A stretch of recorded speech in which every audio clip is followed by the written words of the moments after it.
Lorsque les parents de Christopher ont appris qu'il rêvait de faire un stage dans le secteur de la mode, ils se sont opposés à sa décision.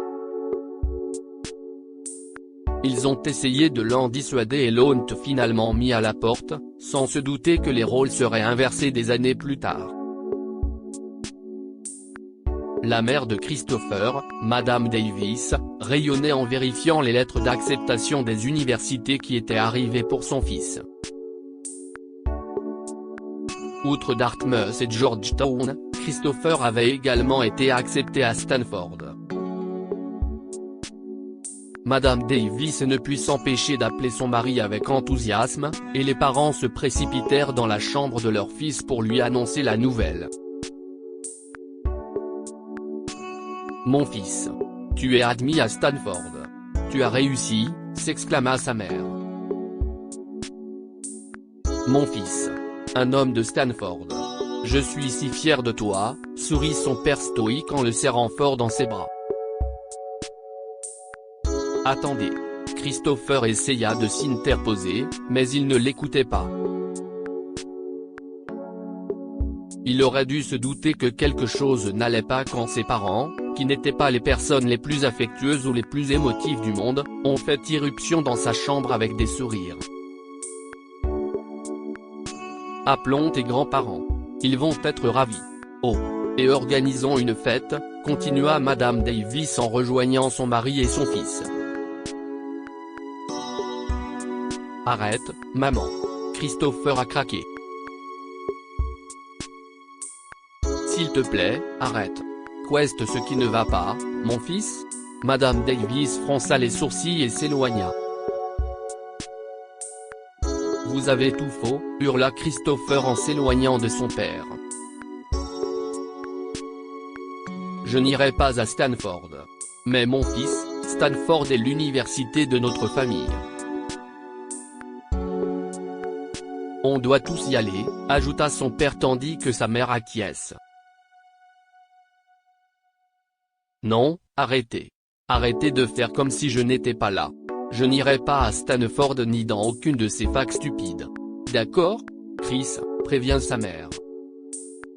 « Non, maman, laisse-moi parler. J'ai essayé de te le dire, mais tu m'as fait taire », poursuit Christopher en attrapant les papiers posés sur son lit. « Je vais à New York. J'ai obtenu un stage dans le secteur de la mode. » Le visage de Monsieur Davis se ferma et les yeux de Madame Davis s'écarquillèrent d'horreur. « La mode ? Tu as perdu la tête, mon garçon », se mit à tousser son père, tandis que Madame Davis fixait son fils tout en tapotant le dos de son mari. « Eh bien, je ne fabrique pas de vêtements, fiston. Je ne les conçois même pas. Je suis propriétaire de l'entreprise. Je ne vais pas dépenser mon argent pour ton rêve stupide. Tu viens de prouver que nous étions des parents ratés. Tu dois partir. Tu ne vaux rien pour moi, dit-il en s'éloignant. Christopher a regardé sa mère et lui a pris les mains. « Maman, si est mon rêve. J'ai besoin de ton aide pour convaincre papa », l'a-t-il supplié. Mais sa mère retira sa main et secoua la tête. « Notre rêve pour toi était Stanford, mon fils. Désolé, mais tu dois quitter cette maison », ces mots ont blessé Christopher, et il pouvait entendre les pleurs de sa mère depuis sa chambre. Mais il n'allait pas renoncer à ses rêves. Il fit donc ses bagages, appela son ami Johnny et partit. Christopher avait décidé qu'il s'envolerait pour New York avec Johnny une fois qu'il aurait obtenu son diplôme de fin d'études secondaires. Et si est ce qu'il a fait point les parents de Johnny l'ont recueilli après l'avoir mis à la porte. Quelques mois plus tard, après avoir obtenu leur diplôme de fin d'études secondaires, ils se sont envolés pour New York. Johnny étudiait à l'université de New York tout en travaillant dans la société de courtage de son oncle, et Christopher recevait une petite allocation pour son stage dans la mode, mais travaillait la nuit dans un marché ouvert 24 heures sur 24 pour payer le reste de ses factures. Christopher n'avait pas eu de nouvelles de ses parents depuis le jour où il l'avait mis à la porte. En fait, ils ne sont même pas venus à la cérémonie de remise des diplômes ni à l'aéroport. Depuis qu'il avait quitté la maison, les choses étaient devenues difficiles pour lui, et ce n'est qu'après son arrivée à New York qu'il s'est rendu compte que le chemin vers ses rêves n'allait pas être de tout repos. Il y avait un projet final pour son stage, une chance de présenter une petite ligne à de grandes maisons de couture, mais les matériaux et les tissus étaient coûteux, et Christopher s'est rendu compte qu'il n'avait pas les moyens de concrétiser sa vision. Il a donc appelé son père pour lui demander de l'aide. « Qu'est-ce ce que tu veux ?» demanda M. Davis avec colère en répondant au téléphone. L'homme n'a même pas pris la peine de demander à son fils comment il allait. « Eh, papa » a dit timidement Christopher, « j'ai besoin de ton aide. En fait, il y a une grande opportunité qui se présente à moi. » « Pourquoi ? Pour choisir des couleurs ?» a dit son père d'un ton sarcastique. « Non, ce n'est pas ça », a expliqué Christopher, qui a précisé qu'il obtiendrait un emploi immédiatement si son projet de stage leur plaisait, et qu'il financerait également ses futures études. Mais Monsieur Davis ne voulait pas lâcher prise. « Alors pourquoi me dis-tu cela ?» ricana-t-il, et Christopher pouvait imaginer son père roulant des yeux. « J'ai besoin d'argent », a dit Christopher, en allant droit au but.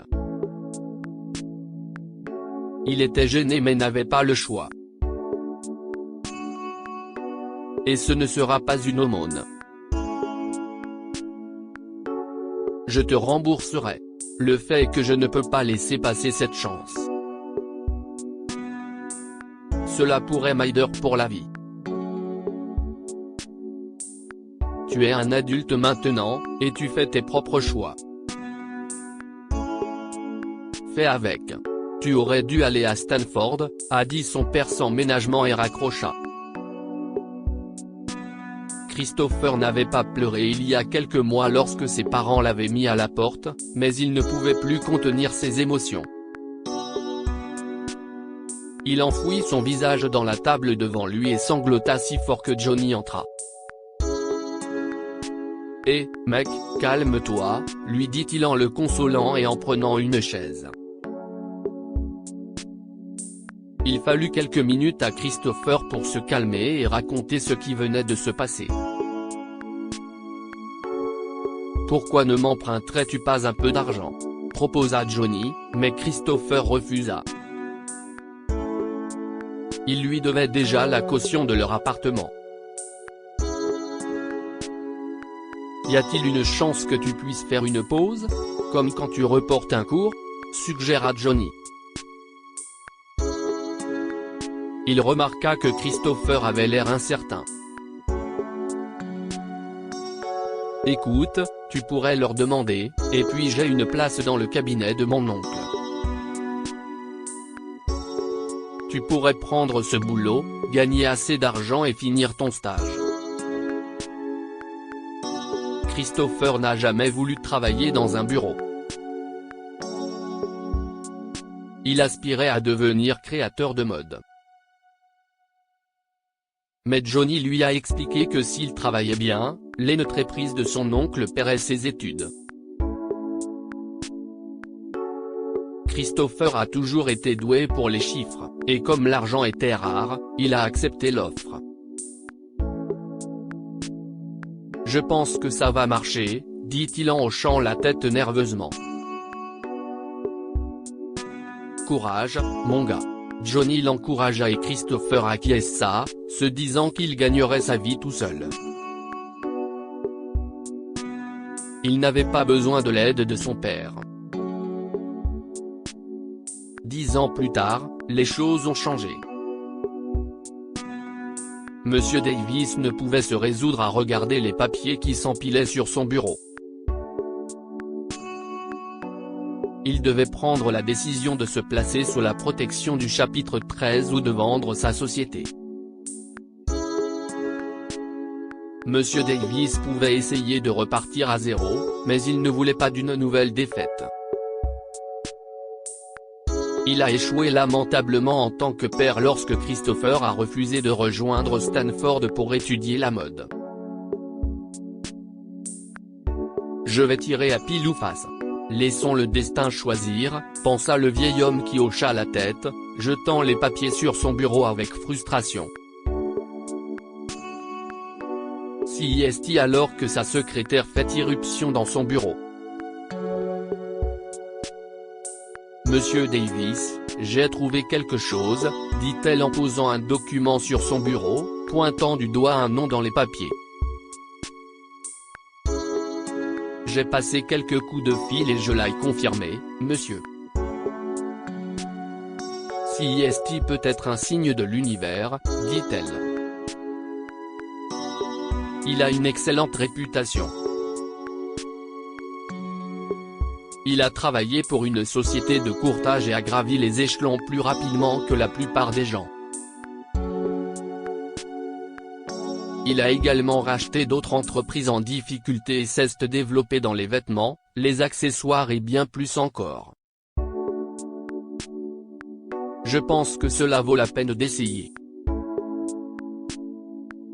Richard sourit et laissa même échapper un petit rire. Son fils était un véritable homme d'affaires, pas un designer raté qui se nourrissait de ramen dans un studio insalubre. Il décida de vendre l'entreprise à son fils. Quelques jours plus tard, Richard est entré dans la salle de conférence de son entreprise avec un large sourire. Il serre la main de tout le monde avec assurance et sourit à son fils. Christopher est assis, entouré de ses avocats. Les négociations ont déjà eu lieu et il ne restait plus qu'à signer les documents.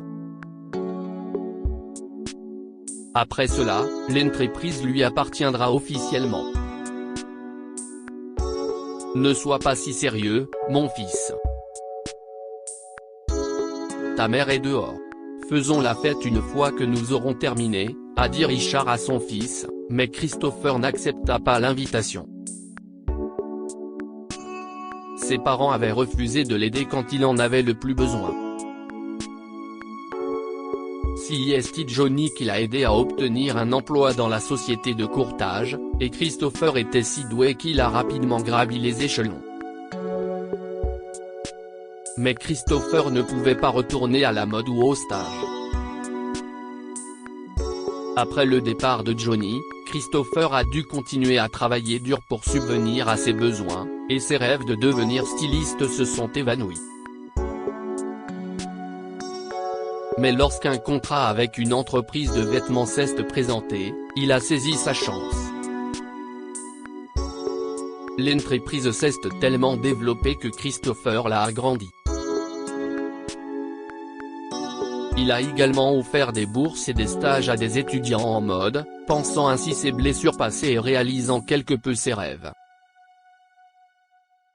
Madame Pattison, a dit Christopher à la secrétaire de son père après avoir signé les papiers, ignorant son père. Monsieur Davis devrait quitter le bâtiment. Et oui, cela s'applique aussi à Madame Davis. Mais qu'est-ce ce que tu fais? Richard se leva d'un bond, furieux. Faites vite, s'il vous plaît, ou je serai obligé d'appeler la sécurité, dit-il à Madame Pattison, en regardant son père dans les yeux. Je n'ai aucune envie d'aller dîner avec vous deux. Mais oui, je veux savoir une chose. Suis-je assez digne maintenant? Les yeux de M. Davis était rouge de colère, mais il a hoché la tête et s'est éloigné, escorté par des agents de sécurité. Dites-nous ce que vous pensez de cette histoire et partagez-la avec vos amis. Elle pourrait égayer leur journée et les inspirer.